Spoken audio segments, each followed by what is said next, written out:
Anamızda vatkanda kuyup, anamızda vatkanda uşak taşıp, anamızda vatkanda öyle milim kişi yaman görüyorum. Bizim uğraksa uğurdaysın, hani mutfağa oturasırdan gelmek. Bir şey Ben birine kuyruğa anneyle çok alal özüm bala kesmen, Hasan Kalı'yı, Kerimbayef dayavay, kumir tutup çoğuydum hele.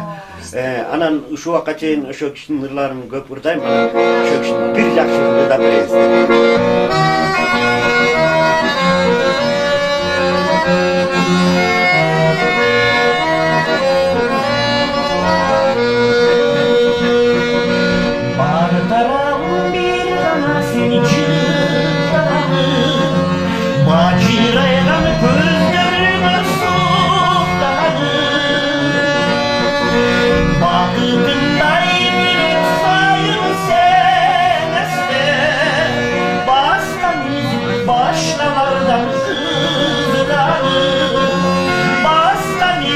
Başkalardan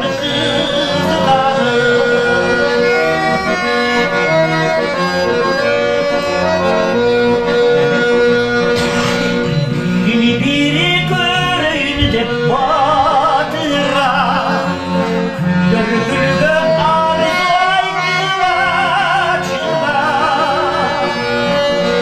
Senin şair şarkılanmasın Şair gülüp uksanı carpını cazıla Şair gülüp uksanı carpını cazıla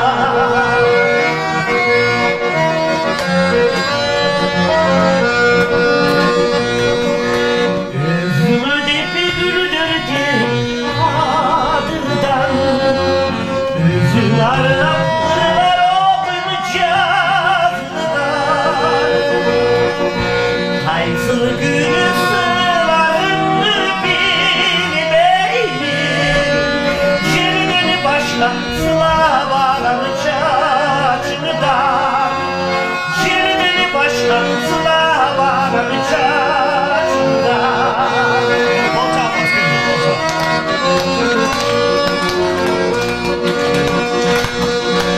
Gözümü dursun